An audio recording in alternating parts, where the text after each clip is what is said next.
I didn't feel satisfied. So I'd eat this pie and then I'd sneak into the kitchen and get some chocolate because it wasn't enough. And so that was the part that I'd feel guilt about. I'd be like, why do I want more? Like I just ate a massive pie and ice cream. Like, why do I need more? But I just couldn't help myself. It just wasn't enough. Welcome to the Eat for Endurance podcast. My name is Claire Shorenstein, and I'm a registered dietitian and running coach based in New York City. My goal for this podcast, aside from having fun, of course, is to demonstrate that there is no one-size-fits-all style of eating. Rather, there are many different pathways towards individualized health and sports performance. I explore this in my athlete nutrition profiles, as well as in interviews with fellow dietitians on their areas of expertise. This week's nutrition profile features Tina Muir, an elite runner for Great Britain and Northern Ireland, host of the Running for Real podcast, and a soon-to-be mom of two. She famously stopped running in 2017 at the peak of her career and just a few months after setting a PR of 2:36 in the marathon, when she decided to prioritize her health and well-being after not having had her period for 9 years. She has openly shared her story to bring more awareness to amenorrhea and eating issues commonly found among female athletes, and has created a wonderful online community for runners to support one another on good days and bad. I really enjoyed learning about Tina's nutrition background and how her approach to nutrition has evolved over time, and I hope you enjoy our discussion as well. But before we dive in, can I ask a quick favor? This podcast is currently free and not sponsored, so if you are enjoying these episodes and have a moment to show your support by leaving a rating or review on iTunes and sharing with friends, I'd really appreciate it. I'd love to keep the podcast going, and of course, more listeners will help with that. All right, enjoy my chat with Tina Muir. Hey, Tina, welcome to the Eat for Endurance podcast. Thanks for coming on the show today. Yeah, thank you for having me. I'm excited to talk to you. Awesome. So before we chat about running, I always start these podcasts by exploring your nutrition roots. And you, of course, have a little bit of a different background because you are British and you're from, is it St. Albans, right? Outside of London. But you spent quite a few of your childhood years in the US. So yeah, why don't you tell me a little bit about what food looked like for you growing up and kind of where you were at? I know you're currently in St. Louis, is that right? Or you were in Kentucky before? You've been kind of all around. Yeah, so why don't you tell us a little bit about that? Yeah, so like Britain to America, I wouldn't say it's a massive difference. It's generally a Western country, so we, have the same kind of, when diets come through, they generally roll through the same countries, but or through both countries. But the biggest difference, I would say, in England, it's a lot more over here. It's kind of all about like these big meals, and there's a lot more like sugar in everything. But in England, I'd say there's a lot more sweet things. So people tend to like growing up, I would have what we call biscuits, kind of maybe like a shortbread over here, or like a kind of like a graham cracker, I guess. You'd have something similar to that every few hours.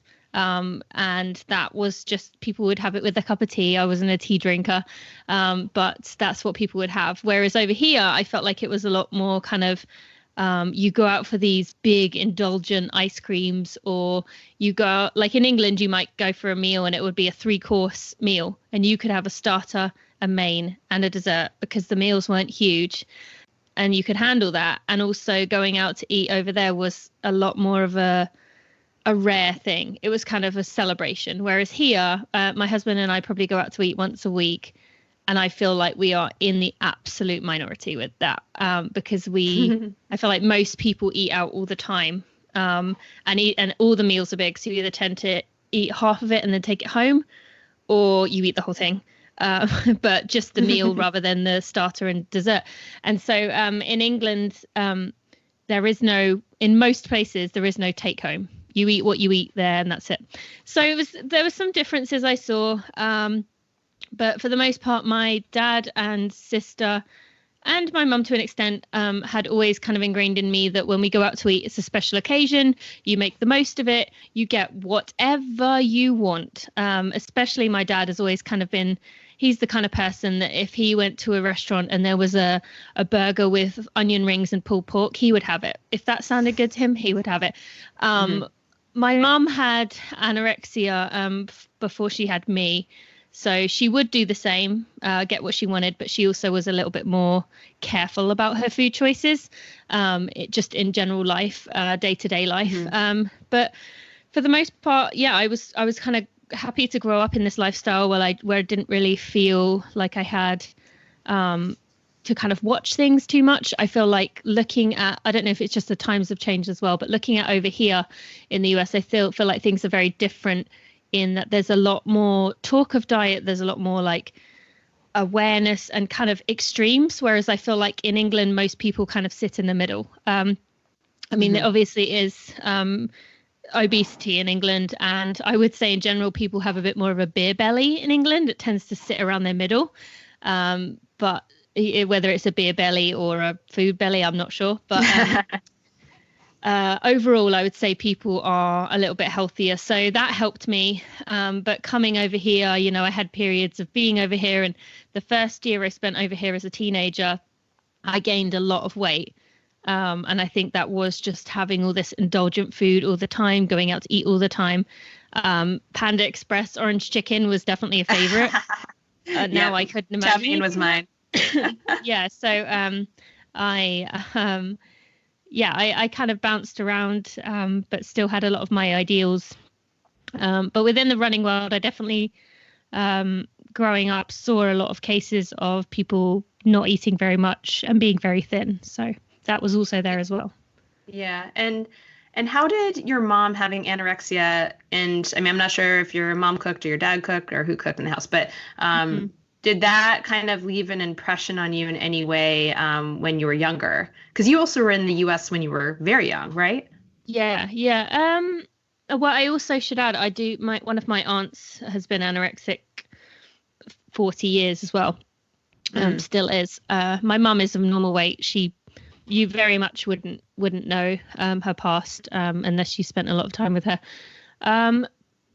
Looking back, there are some things I think I've seen, little habits like I mentioned that my mum would eat wherever she wanted when she got out for a meal, when we'd go out for a meal. But then there was also if she knew she'd eaten a lot that night, she would, you know, definitely eat less the day after, which I maybe did pick up some of those habits myself, kind of saving myself essentially for meals. But I think that was, you know, that's not a rare thing. I think a lot of people tend to do that. So I didn't see that as something big. But no, I mean, my dad was the one that cooked. My dad loves to cook as much as he pretends he doesn't.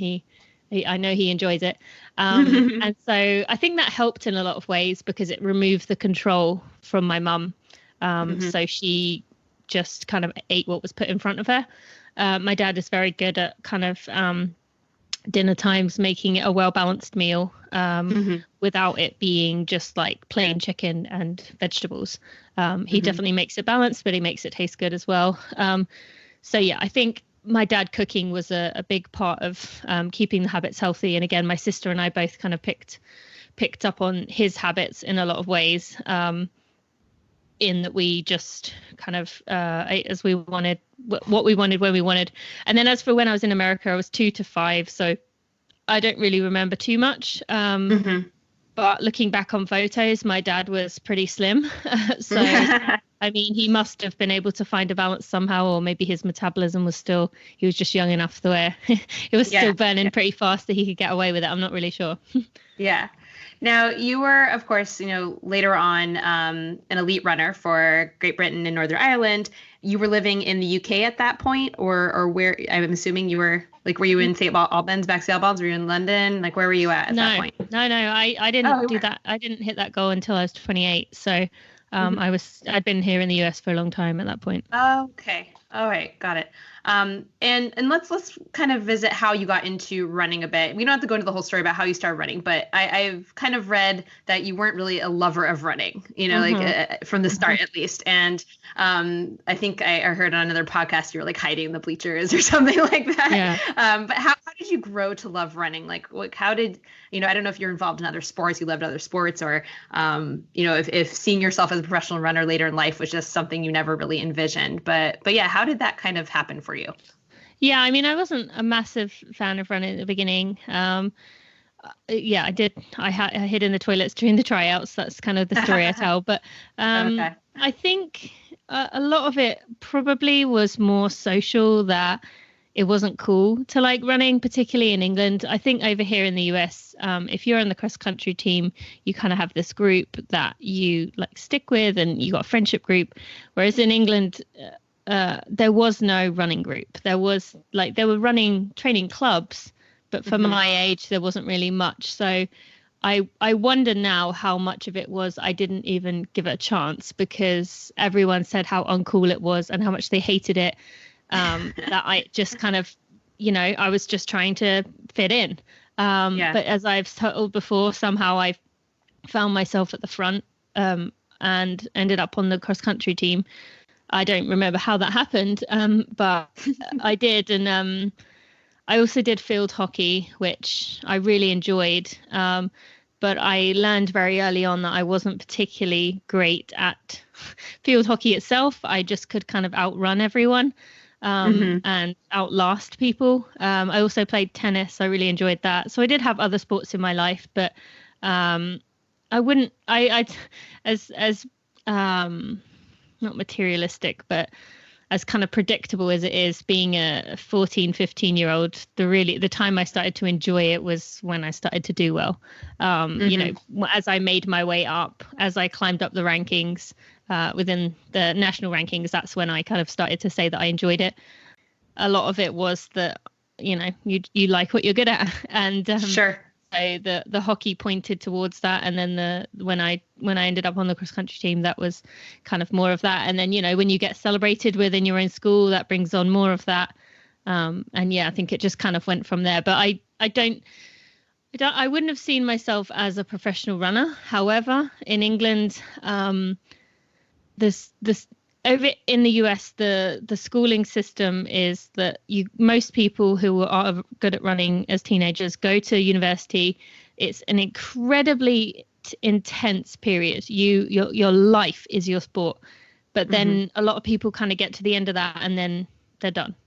And a lot of that is burnout. A lot of that is just lack of opportunities.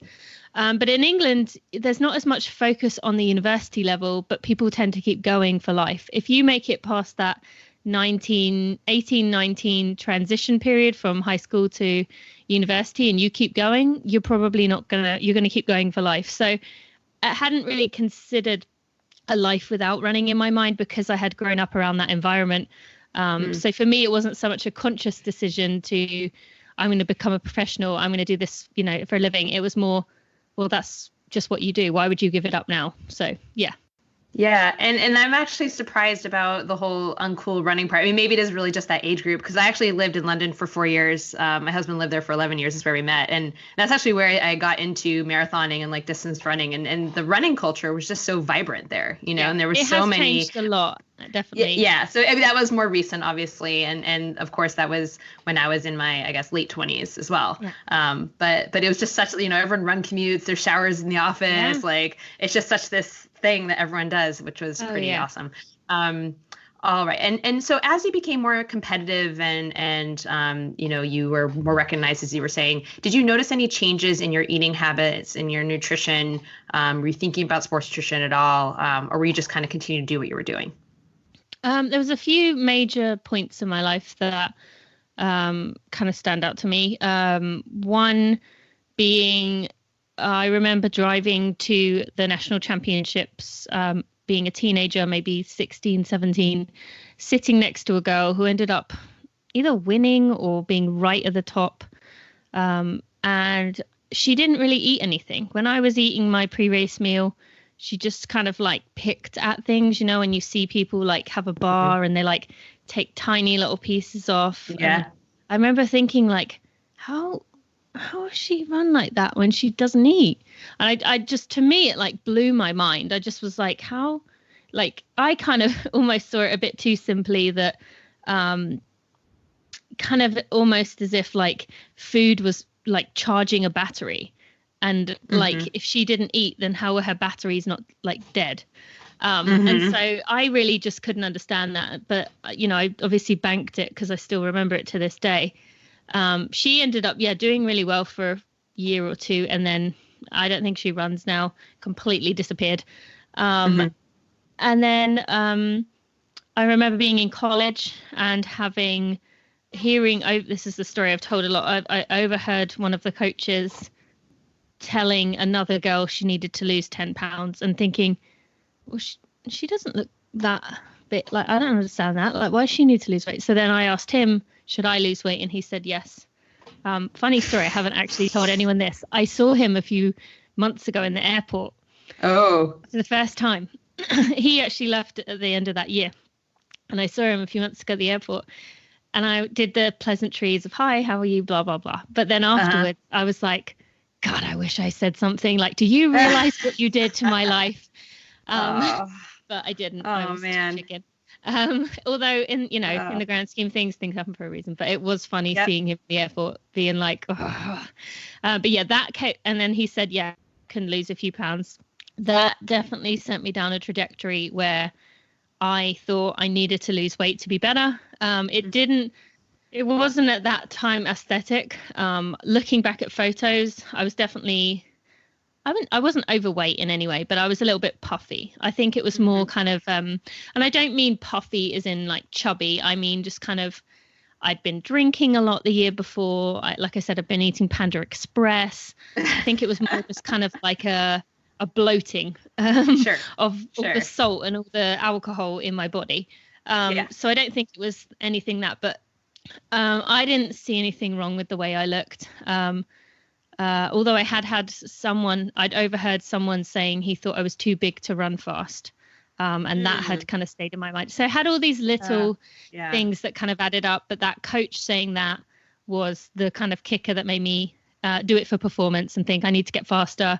I need to eat less. One of the downsides of being on a college team, and there's thankfully a lot of awareness and conversation going on about this, but girls' college teams are a very, very dangerous place. And it was very easy to get into like a competition with the other girls on the team about like trying to eat the healthiest, but then wanting to, not show that you were eating nothing, you were doing it, I don't know, like you weren't insecure about your weight, all this kind of drama underneath. And so I just kind of found myself getting lower and lower.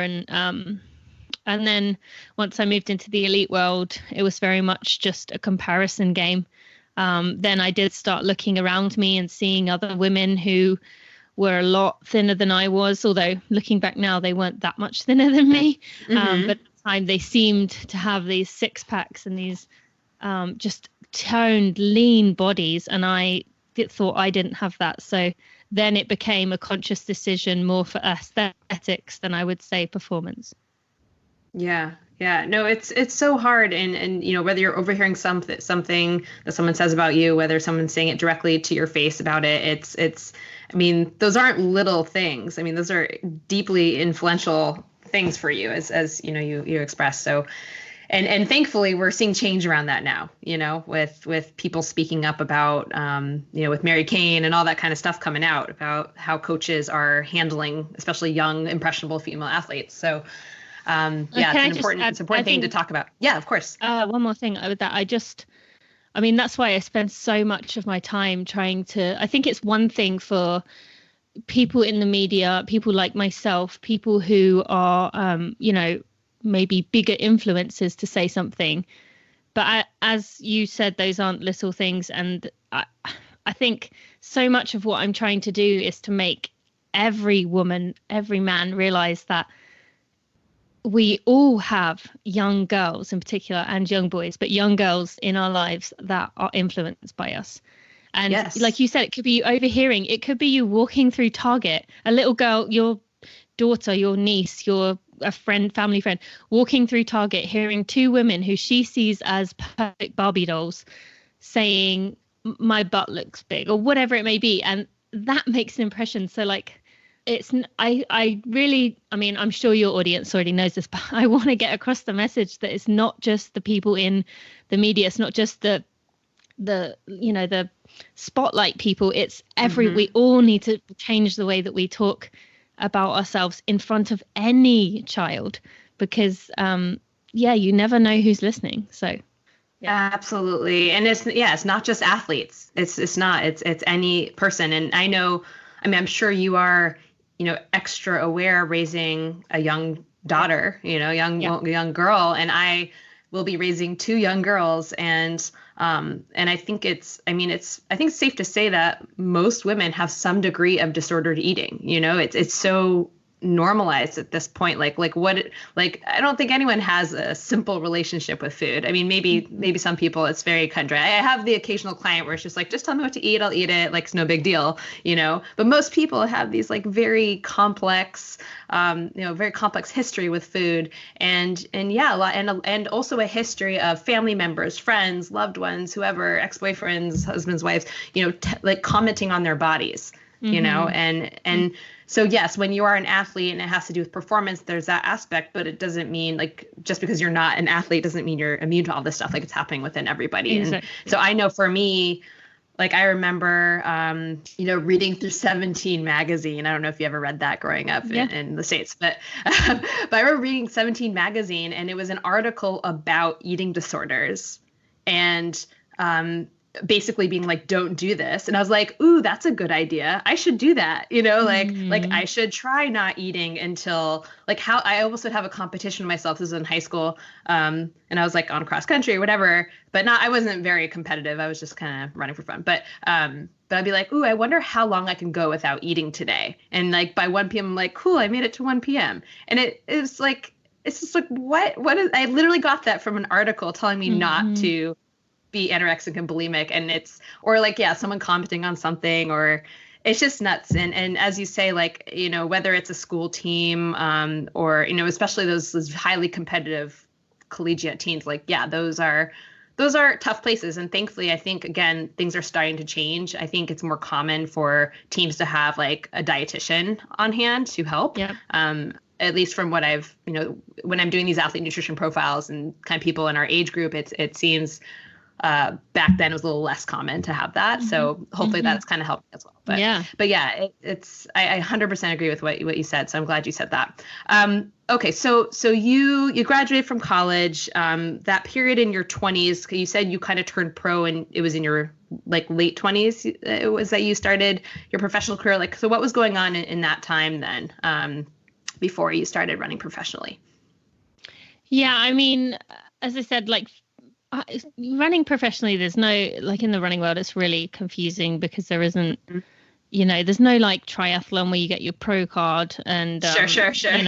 With running, it's just kind of, I mean, I don't know where I would consider myself professional or not. I was winning some money at races. Was it enough to live off? No way. Was I being paid by my sponsor? No. I just had shoes and clothes. So I don't know, like, how, for me, I was just kind of running at the elite level. I was running at high levels. That I didn't really see it as such. But yeah, I did come out of college, decided I really enjoyed doing all the longer stuff in college, and I built myself up to a 17-mile long run, and I think maybe even 18 or 19 at one point. And I loved it. Like, I loved those long runs. And so the marathon was kind of a natural progression. So we did a few half marathons, and then I moved up to the marathon. But it wasn't a natural progression to the marathon in that I didn't take it like a fish to water, or like we just saw Molly Seidel doing her first marathon. Oh my It wasn't goodness, anything like that. That was amazing. Yeah. I tanked my first one. Second one wasn't very good. I mean, obviously, to your listeners, this is relative. Yes. But not indicative of what I kind of had hints of doing. But I, knew there was promise there. We knew there was potential. And I still don't think I ever hit my potential or even close to it within the marathon. But I, was giving it my all. I was committing my life to it.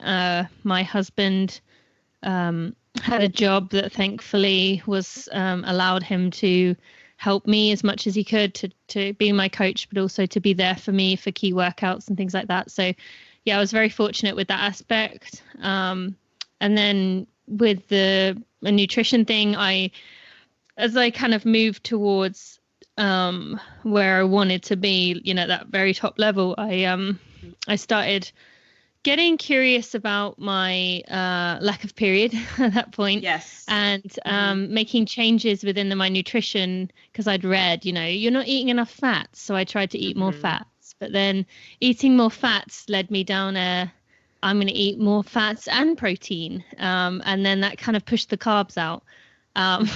And then I kind of got into clean eating and because, when you're eating more fats and more proteins, clean eating, very not quite keto, but heading that way is almost. What does that even mean? Like whenever someone says clean eating, it's like, what does that even mean to you? And it means something, it's just like such a it means something different to everybody, right? I mean, to me, it was just like very pure foods.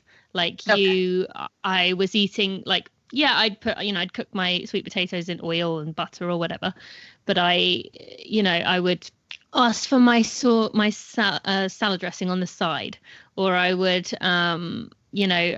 be very purist with what my food was, very judgmental of any food that was processed. Like the idea, like pizza, I would eat pizza, but I'd be like, oh, that's not good because it's just all processed.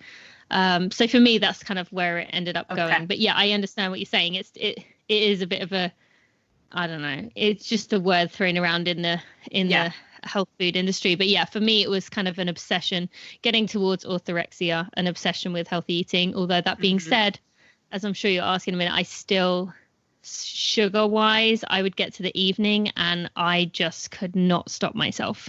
I was eating sweets throughout the day constantly. Every hour or two, I'd need a few Twizzlers or, something sugary, something sweet, and not strawberries or cherries, but like it had to be something processed, exactly what I was going against everything else. But the evenings, I had to have like 4 servings of ice cream or a brownie and ice cream or something massive. And now I obviously know why that was. Yes. But at the time I was like, I just have a sweet tooth. So and would you beat yourself up about it afterwards? Would you feel guilty, or would it just be like, oh, I'm running a ton, it's fine? Or what were the thoughts surrounding that? I mean, sometimes I would.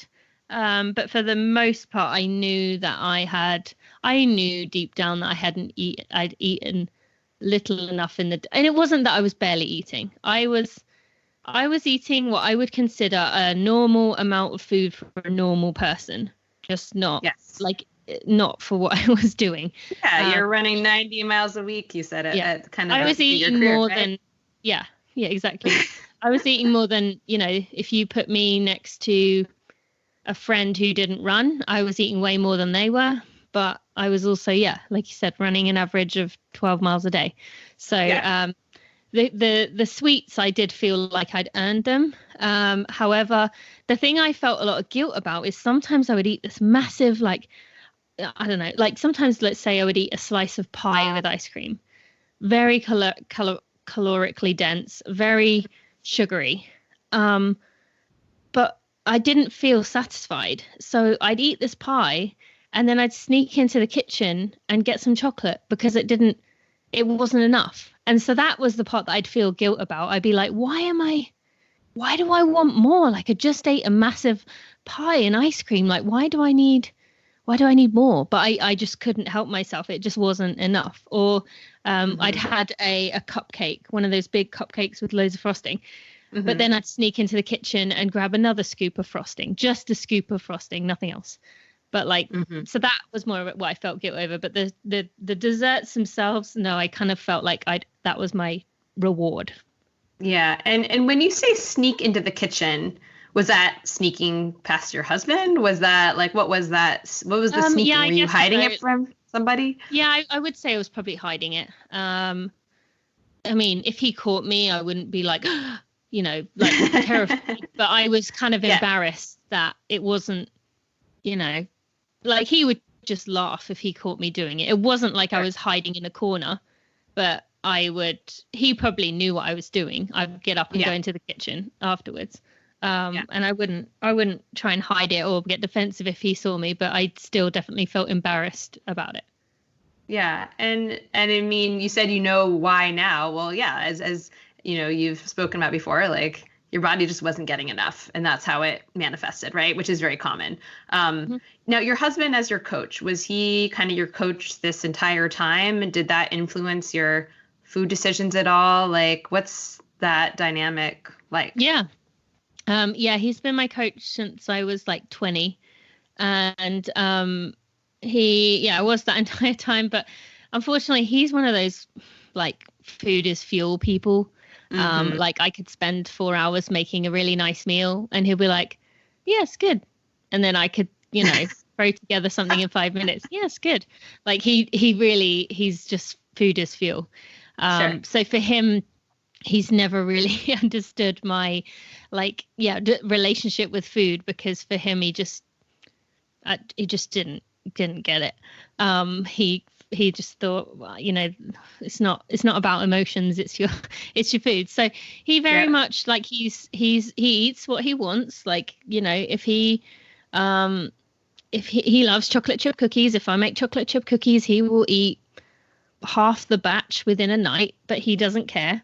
Or if we go out to eat, he'll get that meal that I mentioned that my dad gets if he wants it. So he never really had like a negative impact on me. And, because of what I'd been ingrained as a child, when we went out to eat, we would kind of go for it. We would kind of make the most of it. But because he was at work all day, I think he didn't see a lot of the restriction that I was doing during those times. So I don't think he really kind of put it together. And we didn't have the education to know what was going on. I did speak to quote unquote nutritionists, multiple people, and they all said, well, you seem to be eating enough to me, so I don't think that's the problem. So both of us were just a bit confused because we were like, oh, it must be something else wrong with you, or not wrong with you, but something else going on there. So he was aware of everything. You mean with regards to the lack of the period, you mean? Yeah. He was aware of everything, but he just didn't really have anything to add. So we kind of just let it be. Yeah. So let's talk about amenorrhea, or the cessation of period now, because that's, one of the things you famously quit running very suddenly at the peak of your career. You were in all these different news articles and all this such stuff. This was back in 2017, as you were saying, going from 90 miles to 0 per week. And that was in part because you wanted to try to commit to getting your period back after trying the nutrition, trying other things, which wasn't working. But also because you were kind of, I guess it seems, burnt out. You hadn't lost your running mojo. And even I read you were just recently signed on by Ultra, which is amazing, pregnant, which is like absolutely incredible. I love it. And even in the press release, it was called medical malnutrition, right? So yeah, I mean, let's talk a little bit about this, because this is one of the things that you're really, really determined to kind of spread the word and talk to people about, normalize. And I mean, mostly for women, but also for men too, about underfueling and the effects of that, right?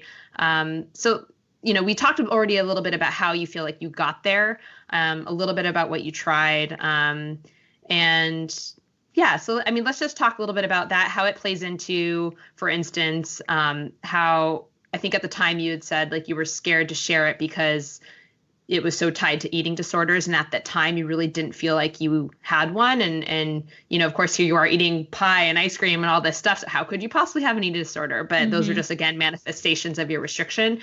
Why don't you share a little bit about that, how that experience also of coming to the realization that you did, in fact, probably have an eating disorder at that time. Talk to us a little bit about that whole thing. Well, firstly, the medical malnutrition, I'm sure you've heard of, or many of your listeners have heard of, Dr. Jennifer Galdiani. She, when I was speaking to her last year, I said, what am I supposed to call this? Like, I don't really, like, do I say, like, there's no real phrase for me. And she said, oh, it's medical malnutrition. And I thought, actually, that's really good. Like, I've adopted that from her, but I have to give her the credit for giving me that, putting that in my ear. And as I have mentioned, she was the one that made me finally accept it and realize, because as you mentioned, I, had all these things going on. It was there. And I'm sure many dietitians who I know were looking at me and being like, oh, you're just not seeing it. You're just like they couldn't tell me, but they just kind of were like shaking their heads at me. But she, last year when I was talking to her about something, and she said to me, when did you start working on your recovery from your eating disorder? And I said, I don't have an eating disorder. I didn't have one. And she said, I think she said like, sweetie, you did. And I was like, huh? Like she said something like that. And I was like, no, I didn't. But then after talking to her, she said, just because you recovered doesn't mean, or just because you kind of made drastic changes doesn't mean it was never there. So then that allowed me to kind of finally open up that vault of myself and say, yeah, I probably did. And I can see it now. The primary thing being the restriction.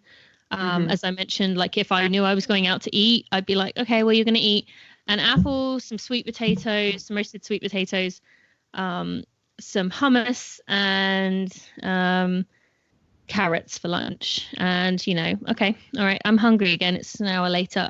All right, well, you can have some celery with peanut butter. And then I'm hungry another, 2 hours later. And I'm like, all right, well, let's have another apple. And then I'm hungry at 5. All right, well, you got an hour to wait. You can hang on an hour. So things like that. I can see it. But at the time I just couldn't. And I think, I'm sorry, I've completely lost where I was going with that. The question was about amenorrhea and just kind of the whole, coming out with that and the eating disorder part. Yeah. I had the amenorrhea part that as I mentioned earlier, I tried to change things in my diet that wasn't helping. And so I was getting more and more frustrated with that, and the burnout of the running, the having accomplished that massive goal of mine was leaving me feeling a bit deflated. I didn't know what to set up next. I wasn't motivated by anything I'd chosen. And so a lot of it was kind of just a combination of factors. My sister had a baby. I'd never really been around a newborn, and I got to see, this magic of life. And my sister and I are close, so that was very impactful for me. But also seeing other signs. I always said I had Raynaud's because my fingers and toes would get so cold all the time. And be so painful. Like I remember many times where it like almost brought me to tears. Like it's making me clench my fists thinking about it. Like it's so painful on my fingers. But my grandma had Raynaud's, and my aunt, the one who has anorexia, has Raynaud's. And obviously it's not just Raynaud's in her case, but so I'd always just been like, oh, I have Raynaud's, and that was something. Or I have. I'd get like a stomach upset really easily. That was another huge warning sign. And the blood test kept coming back as everything was fine except for the female hormones. And so there were so many signs that kind of were screaming at me to be paid attention to, but moodiness as well, like very snappy. Insomnia was a big one for me. My eyes would ping open at 4 a.m. It didn't matter if I'd gone to bed at 11 and I'd done a 25-mile run that day. At 4 a.m., my eyes would ping open. And now I know I was hungry and I wanted to get up and eat. And my body couldn't sleep. So I had all these signs. But again, I hid behind the sugar. I said, if I had an eating disorder, I wouldn't be able to eat this. And I've gone back and forth on whether had I not had a sweet tooth, or had my mum and my family, like a lot of my family have sweet tooth, like they're very into sugar. My dad and sister, not so much, but everyone else in my family has a sweet tooth. And so had I not had that to fall back on, I've always said that my sweet tooth saved me. I don't know if it did, because maybe then had I not had that sweet tooth, I would have been able to kind of give myself a more realistic assessment, whereas I could always fall back on the sugar. I always knew I could get calories through sugar. And so I don't know if I'm answering your question here, but I wanted to speak out because I'd spoken to so many other women who were also saying that they didn't have their period and they didn't understand what was wrong with them. And I'd always felt broken and embarrassed that, I couldn't do something that was so normal. Like, it was just the thing that a woman had every month. So I felt embarrassed. I'd heard older family friends saying I looked like a teenage boy in my shape of my body. So I knew that was obviously a sign of things not working the way they should be. And so I think I just kind of reached a point where if I was going to do this, I wanted to go big and scream it to really help as many people as I could. Yeah. And I mean, it takes a lot of courage to like come out and talk about the fact that you haven't had your period in 9 years when it's still not a talked about thing. But also, having just run a PR, you had just run, it was in, I think, CIM, or where was it? You had just run a PR? Yeah, I'd run my PR 2-3 months before I stopped running. Yeah, exactly. So it's not like you weren't doing great. It's not like you were suffering and clearly things were wrong. You're trying to figure it out. It's like you just run at a great time and you prioritized your health, which is really admirable and inspiring, because that's what we should be doing, even though, in a time where everyone's trying to do anything they can to get an edge, it's really important to obviously look after you. So that was very inspiring to see you do that. Thank you. And so you stopped completely and you tried to regain weight, and you just completely stopped running, regaining weight, and got pregnant within 10 weeks, which is another huge transition. So I can only imagine what that must have been like going through all that. I imagine it was really hard just going from this period of being very restricted from, even though like you weren't, like you were burnt out from running, still you're going from being extremely active to not active at all. And that's mentally and physically a hard transition.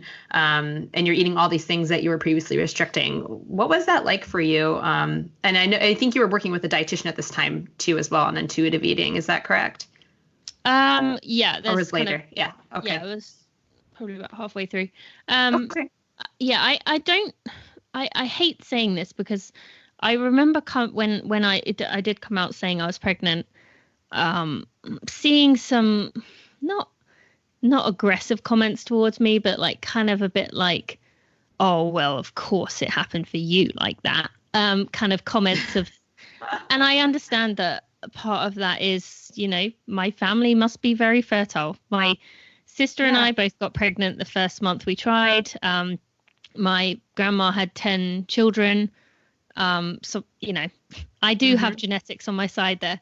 I didn't have as much trouble with the mental side of things as people would think, and as other women do. Most women who speak to me and have reached out to me are really struggling with that transition. And I give them so much credit because that is the hardest part. And I have so many women reach out and say, I've gained the weight, I'm doing it. I don't know, am I ever going to get back to running? Am I ever going to find myself? And I didn't have that so much. So I always, say to them, like, you gotta, like, I understand you're doing the eating part. I understand you're changing your diet, but you've gotta help yourself with the mental aspect, because I don't have the advice there. I can give what I can, but for me, a lot of it was, you mentioned the burnout. I was so burned out on running that it was kind of, you know how like when you're when you've been in a really hot car and it's really cold outside, but you get outside and you're just like, any other time you'd be like, oh, I don't want to get out in that cold, but it just feels good. That's kind of how it felt with me with this, that stopping doing it on my own terms, not an injury taking me out, or like you said, going out because I wasn't doing well. That was so empowering to me. I journaled a lot, which helped me kind of process my thoughts, and I channeled my competitiveness into, I was going to do this as quick as I could. But at the same time, I don't know how, because it's kind of against my personality. I somehow had this kind of relaxed approach of, it'll happen when it'll happen.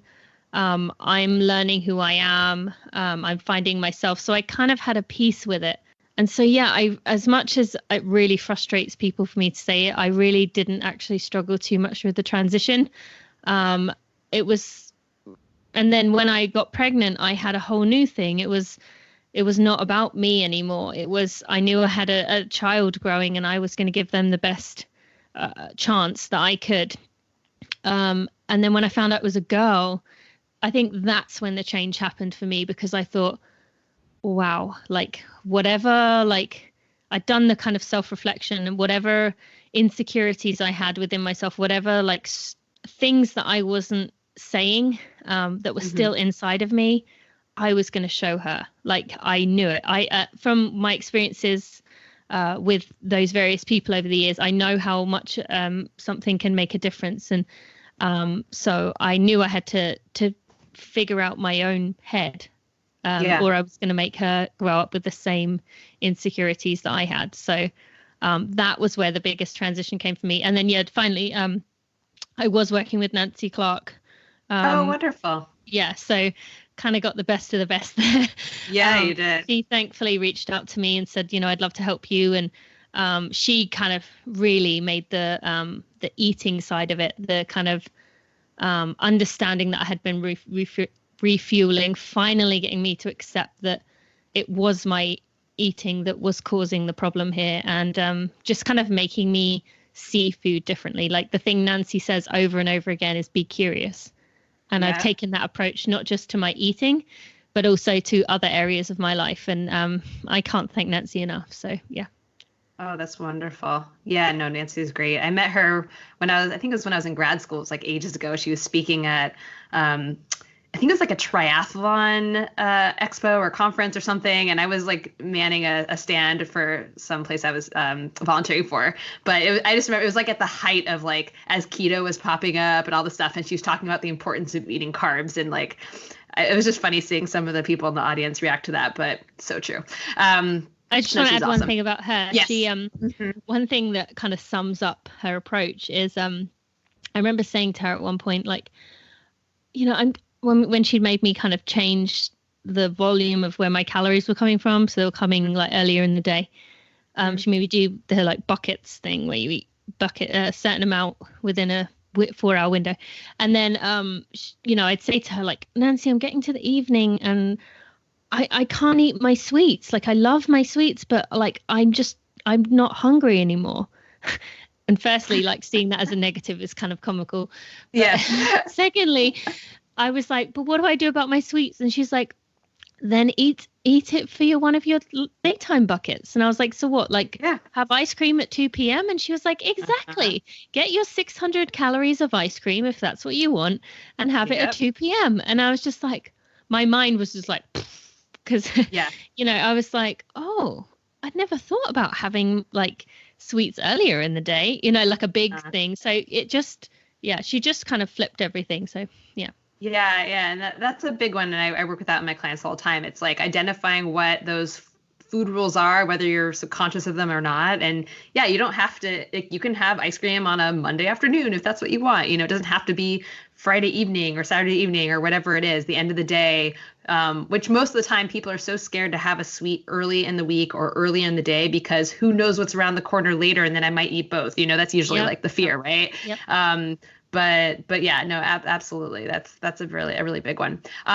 What advice do you have? Any other kind of piece of advice for younger runners, female or male, really? Because I know amenorrhea obviously specifically to women, but men are just as susceptible to kind of disordered eating and the effects of that. But yeah, trying, just any piece of advice for people trying to avoid some of the struggles that you had. I mean, there's so many things I could say, but I think the biggest thing is, one, what Nancy taught me, there are no bad foods. If you love fried chicken and chips, fried chicken and fries, if that's your thing that you love, have it.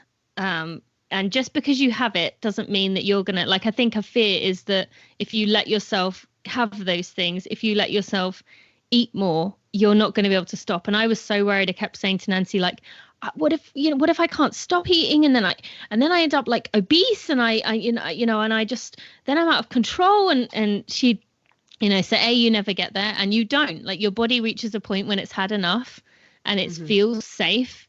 My hunger just vanished. Not vanished as in I wasn't hungry ever, but the like kind of constant itch to eat suddenly disappeared.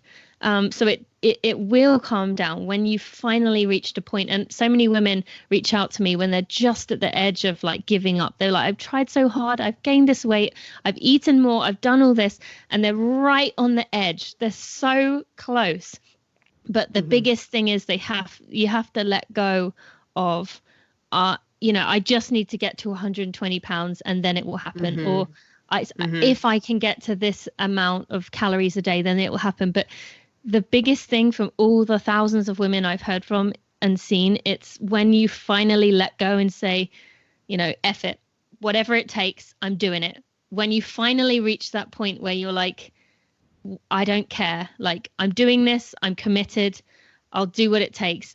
And you kind of free your mind of that like chain of like, just got to get here, or I only have to do this, then it finally clicks into place. So I'd say that's the thing above all else. And then also, unfortunately, you can work with a dietitian, but a lot of cases, the food is just a representation of something else. So if you address your eating, but you don't address the insecurity or the whatever is going on internally, it's going to manifest some other way. So you have to work with either a therapist, a psychologist, a counselor, someone. And I know it's expensive. Trust me, like I hated handing over $150 to see a therapist once a week, but it's going to keep finding other ways if you don't sort it out.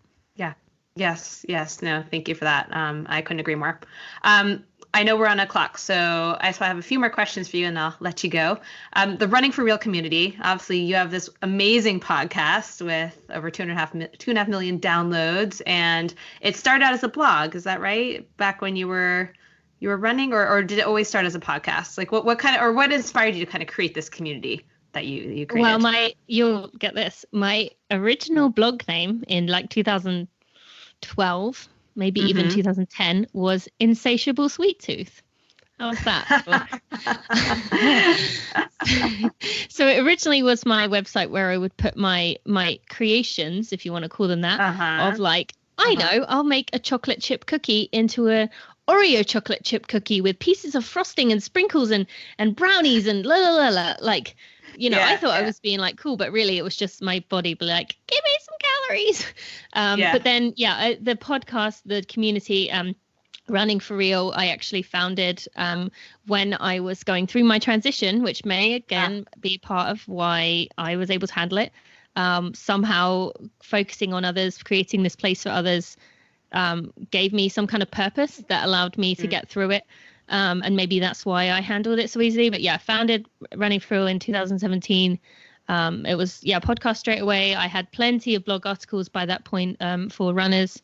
I decided to make it into a community, a place where people could go, where everything is on social media is very much like what you can, you're like inspired by people, but I wanted a place where people could say, hey, today sucked. And, I really struggled today. And other people could say, hey, me too. Or like, oh, I went through that last week, but trust me, it's so worth it to stick with it. So I wanted a place for people to feel like they are not alone. That was kind of what it was created for. And it's just grown from there. And I have a wonderful Facebook community called Superstars, and all the other stuff that goes along with it.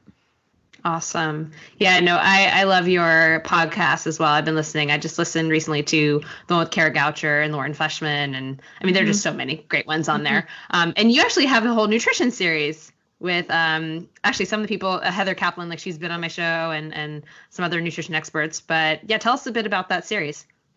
I actually, to be honest, I've kind of been pushing people away from that because I find... sorry about that. Yeah, okay. No, you're fine. I found that people got really frustrated because when it comes to nutrition, people want an answer. And the whole point of that series was to show people that there is no answer. Well, but I found that this podcast. But I found that people were blaming me, saying, I don't feel any more confident than I did before. And so I actually kind of, I'm not encouraging that as much because I just feel like I know how frustrating it is to hear people say, there is no best diet, there is no best way of eating, you have to, know what's best for you. But unfortunately, that's the answer. So it's absolutely answer. And that's why you get individualized advice. And if you're able to see a dietitian, work with someone and figure that out, or try it on yourself or whatever. Yeah. I mean, there's no sexy answer here or like amazing black and white answer. It's exactly. yeah. And that's what people wanted from a nutrition series was an answer. But I'd say go to listen to the Jennifer Gaudiani and the Nancy Clark podcast episodes on the main feed. Those are my two, and Renee McGregor as well. Those three are the three big ones, I'd say. Yeah. So you're of course pregnant now and you have a 2-year-old daughter. Let's talk nutrition and family life just briefly. Like how has becoming a mom kind of changed your nutrition? You already spoke about, how you view yourself and making sure that you're being careful about how you speak in front of your daughter and all of that. Any other kind of thoughts? I mean, you don't know the gender of your next child, of course. It'll be interesting if it's a boy. I guess it doesn't really matter. But any other thoughts on kind of family life and, you now have a toddler who eats with you and all that kind of stuff. Has that kind of changed anything for you guys at all? Yeah. We did what is very common in England called baby-led weaning. I don't know what the term is over here, where you don't give them any purees or packets or anything. It's you give them a floret of broccoli or like some carrots and the whole point is by the time they get to maybe a year, they're basically eating what you're eating. So every night we have dinner together every night. I really feel that's so important. The three of us, she, for the most part, eats what we eat. Sometimes as she is a toddler, there's some things that are like sauces that toddlers don't like sauces. And so she might have like a plain version, like the same ingredients, just without the sauce. But we really believe that's important to have a dinner together. So she sees us eating a meal together. She loves it. She eats very well. Like she loves chickpeas. They're probably her favorite food. And she does eat very healthy, good foods. But we have this approach that we don't give her a dessert every evening. She eats her dinner. That's it. There's no, you get fruit after dinner. It's just, that's it. But then if we're going to go for ice cream, Steve and I, we let her have pretty much as she wants. Like if, she's like, I want some, like constantly, wanting more, but we let her, while we're eating our ice cream, we let her have, obviously that makes us speed up our own ice cream eating because the quicker we get her in, the quicker she's done. But we let her have as many scoopfuls as she can get while we're eating ours. So we don't like restrict in any way and say, no, you're not allowed this. But we also try and, I just, for me, having dessert when kids have fruit after dinner, I just feel like that was kind of that's what sets people up, like for me to feel like a need for a dessert every day. So I really was against that. But for the most part, we just kind of try and keep it casual. I think so far she's eating well and she enjoys to eat. Just trying to watch what I say around her. Yeah. You've spoken before about wanting to potentially return to professional running. Potentially. I know baby 2 is coming, so maybe that's hard to kind of think about right now since that's the main thing on the horizon for you. But do you think that's something that you still may want to do? I mean, you did just win the half marathon in Disney not that long ago, so that was, I'm sure, fun. but yeah, any thoughts on that? I think right now I'm leaning towards no. But I think that's because I can't see right now in my head, I can't see a clear picture of how it would work without me getting into some of the negative things that I did before. Not so much the eating. I'm not worried about that part. I really feel like I've kind of got a handle on things and I understand that. And I've done a lot of growth that I don't care what people think of me and how I look anymore. But I think it would more be if I can find a way of finding joy in the challenge, finding joy, kind of more of like the Buddhist Zen approach to running. If I could find that kind of like, I want to find joy in the running. And if it goes well, great. If I keep getting better, great. But I don't want I don't handle well, or I won't handle well this. I'm going to qualify for the 2024 Olympic team. That is my goal. I'm setting it out 4 years now. I don't respond to that. I don't think that's healthy for me. So it's just kind of be almost like an accident thing if it does happen. Yeah, and of course, like with the Disney thing, that was a super fun race. You were, big smile on your face. I think you're wearing like a tutu or something. Like, Yeah. clearly you're having fun there. Yeah. All right, real fast. I'm gonna just do my quick bites questions, or maybe we won't do all of them, since I know you have to go. Favorite meal or snack when in a hurry? This is really it. Well, they're gonna love that I said this. This is what came to my mind. Generation UCAN peanut butter bars, peanut butter chocolate bars. Is that what you use for your like race and training fueling? UCAN? I use UCAN, yeah. Big UCAN fan. Yeah. Awesome. Favorite meal or snack when you're not in a hurry? See, right now I'm in a weird place. I'm really not that into eating right now. I just tough. Nothing sounds really good. But tacos have been my thing this pregnancy. So tacos. Okay. Most bizarre or exotic food that you've ever tried? Shark, I guess. Oh, okay. Did you like it? Yeah, kind of. It's very like kind of almost like chickeny. It's very like dense. Yeah. Okay. How do you like your eggs cooked? I'm not really an eggs fan. My mum hated eggs growing up. She was allergic to them, so it kind of rubbed off on me. But I will eat scrambled eggs, but I wouldn't ever choose them. I'd always pick like something else. Okay. I know you're pregnant, but wine, beer, or liquor? And actually, when I was pregnant with baby number 2, I definitely had some wine on a regular. I'm going to say cider. I'm going to choose cider. Ooh, I love cider. I'm a cider girl. None of the best. Yep. Awesome. What foods remind you of growing up? Toad, what we call toad in the hole in England, or a roast dinner. Okay. Well, toad in the hole is an egg though, right? No, toad in the hole is like kind of pancake batter, but it puffs up around sausages. Oh, God. Oh, sausage. Okay. I always think of like a fried egg in a toast. What's your favorite ice cream flavor?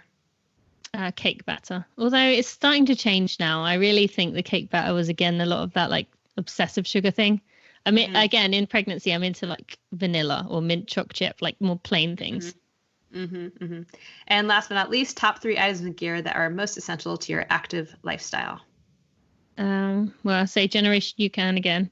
Items of gear. I'm not really a big like gadgets kind of person, so I'd say my Ultra running shoes and a hat. I always wear a hat when I'm running. What kind of hat do you usually wear? Any particular brands? I guess right now it's John G, but yeah, not really specific. Nice. Okay, awesome. Well, thank you so much, Tina, for coming on. I really appreciate your time and wishing you the best of luck with baby number 2. Thank you so much, Claire. Thanks. All right, have a good one. Bye. And that wraps up my discussion with Tina. I hope you enjoyed it. I certainly did. You can find Tina on Instagram as Tina Muir, that's MUIR 88, and her website is tinamuir.com. I highly, highly recommend her podcast, Running for Real. So many incredible guests, and she has over, 2.5 million downloads. It is awesome. So definitely check that out. And thank you again, Tina, for your time, and wishing you the best of luck with baby number 2. I can certainly say from at least my experience, it is awesome. It is hard, but really, really wonderful. As always, if you want to get in touch, shoot me an email, eatforendurance@gmail.com. You can visit my website, eatforendurance.com, and submit your questions or comments through the contact form there. And of course, you can find me on Instagram at eatforendurance. All right, guys, have a good one.